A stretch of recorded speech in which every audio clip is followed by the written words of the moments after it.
आज हमारी दुनिया कितनी खूबसूरत है। इस धरती पर मस्ती करने की सारी चीजें मौजूद है। मनपसंद खाना, खेलने के लिए प्लेग्राउंड और घूमने के वास्ते बहुत सारी अच्छी अच्छी जगहों का बसेरा है। लेकिन क्या आपके मन में ये प्रश्न उठा है कि ये दुनिया, ये ब्रह्मांड जिसमें आप इतने सालों से रहते आ रहे हो, ये सारी चीजें कहाँ से आई होगी और हमारी पृथ्वी कैसे बनी होगी? वैज्ञानिकों ने ये पता कर लिया है कि हमारा ब्रह्मांड चारों ओर से फैल रहा है। ये ब्रह्मांड हर एक सेकंड साइज में बढ़ता जा रहा है और वो भी लाइट के स्पीड से ज्यादा की स्पीड से। तो अगर हमें ये जानना है कि ब्रह्मांड की शुरुआत कैसे हुई, तो हमें अभी से करीब 13.8 अरब साल पीछे जाना होगा।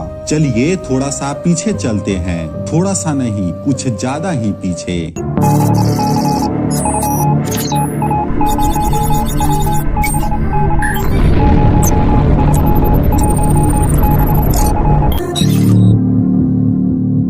आज से करीब 13.8 अरब साल पहले ये है हमारी अनंत ब्रह्मांड। जी हाँ, सब इस एटम से भी छोटे गोले के अंदर कंप्रेस्ड है, यानी इस एटम के अंदर समाया हुआ है।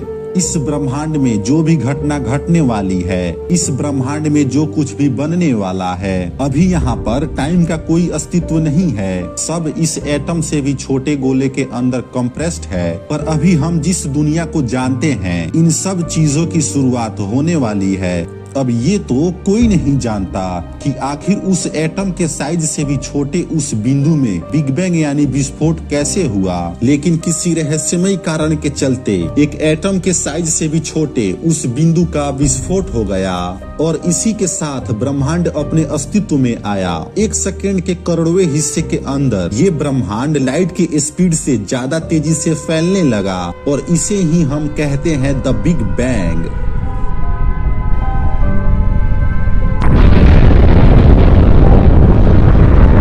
अभी अभी जो ब्लास्ट हुआ है और जो आप देख पा रहे हो, ये सब एक एनर्जी है, यानी कि प्योर एनर्जी।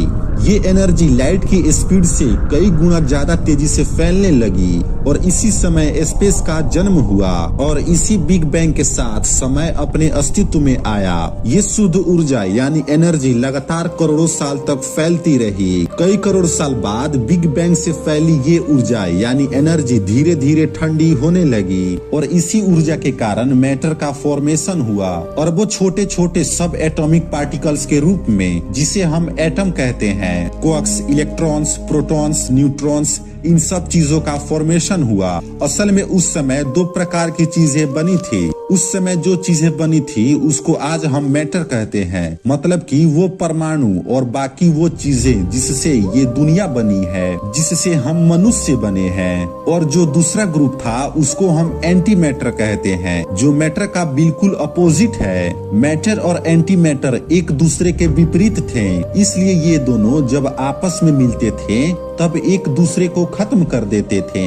लेकिन किसी कारणवश मैटर एंटी मैटर से थोड़ा ज्यादा था। सब कुछ खत्म हो जाने के बाद लास्ट में एक मैटर का गोला बच गया था और उसके विपरीत ऐसा कुछ नहीं था जो उसे खत्म कर सके, इसलिए उसका विस्फोट हो गया, जो कि हम लोगों के लिए बहुत लकी था, क्योंकि अब इसी एक मैटर के गोले से पूरी दुनिया बनने वाली थी। इसी एक मैटर के गोले के कारण तारों और ग्रहों से भरा ये ब्रह्मांड अस्तित्व में आया। शुरू में जो बिग बैंग हुआ उससे ये ब्रह्मांड अस्तित्व में आया और ये एक मैटर जो बच गया था, इसके विस्फोट के कारण ब्रह्मांड की अंदर की चीजें अस्तित्व में आई।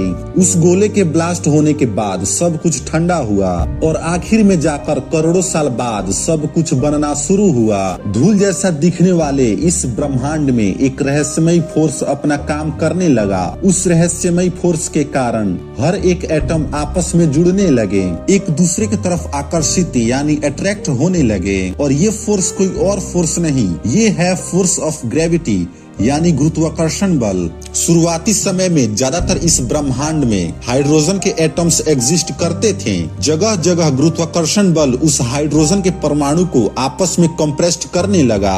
उस जगह का तापमान लाखों डिग्री तक पहुंचने लगा। जब ग्रेविटी के कारण हाइड्रोजन के परमाणु आमने सामने आने लगे, कंप्रेस होते होते जब एक जगह की टेम्परेचर 1 करोड़ डिग्री तक पहुंच गई, तब एक प्रोसेस यानी प्रक्रिया शुरू हो गई जिसे हम न्यूक्लियर फ्यूजन कहते हैं। उससे बहुत ही भारी मात्रा में एनर्जी निकली और उसी समय इस ब्रह्मांड का पहला तारा अस्तित्व में आया। यह प्रक्रिया लाखों सालों तक चलती रही। इतने समय अंतराल करोड़ों तारों की उत्पत्ति हो चुकी थी। ये सब वही तारे हैं जो आप रात को अपनी खुली आंखों से आसमान में देखते हो। जब ब्रह्मांड अपने शुरुआती अवस्था में था तब ये तारे इसी तरह बने थे। धीरे धीरे गुरुत्वाकर्षण बल के कारण ये तारे सामने आने लगे। वो आपस में एक ग्रुप में रहने लगे और इस ब्रह्मांड में अरबों तारों का समूह दिखने लगा और अलग अलग शेप और साइज की ग्रुप का फॉर्मेशन हुआ और वो नजारा कुछ ऐसा दिखता है और हम इन्हें ही कहते हैं गैलेक्सीज। इसी तरह लाखों करोड़ों आकाशगंगाओं यानी गैलेक्सीज का जन्म हुआ और इन्हीं गैलेक्सीज के समुद्र में कहीं बीच में एक गैलेक्सी बनी और इस गैलेक्सी का नाम है द मिल्की वे।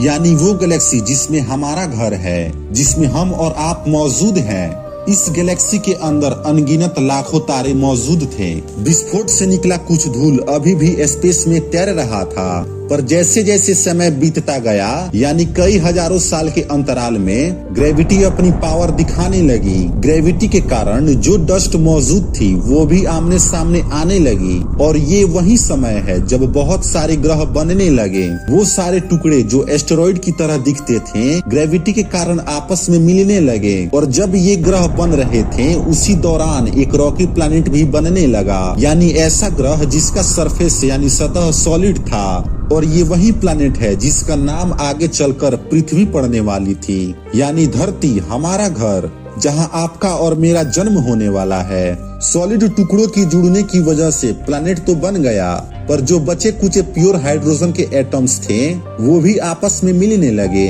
और जैसा कि मैंने आपको तारे की बनने की प्रक्रिया के बारे में बताया था, बिल्कुल वही घटना यहाँ भी हुई। कुछ बचे हुए हाइड्रोजन के एटम्स से ये छोटा सा तारा बनने लगा। सारे हाइड्रोजन आपस में करीब आने लगे और टेम्परेचर बढ़ गई। फिर न्यूक्लियर फ्यूजन की शुरुआत हो गई। एक नया तारा जिसका नाम है सूरज, उसका जन्म हो गया। जब ये सूरज बना तब ये एक बहुत ही तेज सोलर विंड को इरप्ट किया, जिसके चलते बाकी सारे धूल के कण सोलर सिस्टम में यानी सौर मंडल के बाहर चले गए और सौर मंडल में वही 8 ग्रहें और बाकी उपग्रहें बच गए जो कि साइज में बड़ी थी और सौर मंडल वैसा दिखने लगा जैसा वो अभी दिखता है। सोलर सिस्टम की बाहरी तरफ बहुत सारे गैस के प्लैनेट्स बन चुके थे, जैसे जुपिटर यानी बृहस्पति, सैटर्न यानी शनि ग्रह, यूरेनस यानी अरुण ग्रह और नेपच्यून यानी वरुण ग्रह। और सोलर सिस्टम के अंदर के तरफ इन रॉकी प्लैनेट्स का जन्म हो गया था। सॉलिड यानी ठोस सतह वाले ग्रह जैसे मर्क्यूरी यानी बुध ग्रह, वेनस यानी शुक्र ग्रह, मार्स यानी मंगल ग्रह और आखिर में हमारी प्यारी सी धरती। और यही वो धरती है जिसके इतने बड़े सतह पर से एक जगह बैठकर आप इस वीडियो को देख रहे हैं। आपके जन्म के पहले इस ब्रह्मांड में इतना कुछ घट चुका है। बिग बैंग से जन्मा वो मैटर और उस मैटर से जन्मा ये तारा और इस तारे के बाद ग्रहों की उत्पत्ति और इसी के चलते आपका जन्म हुआ। यही थी आपके और आपके पहले की कहानी। वीडियो को लाइक और शेयर जरूर करना और ऐसी और वीडियोस के लिए इस चैनल को सब्सक्राइब जरूर कर लेना।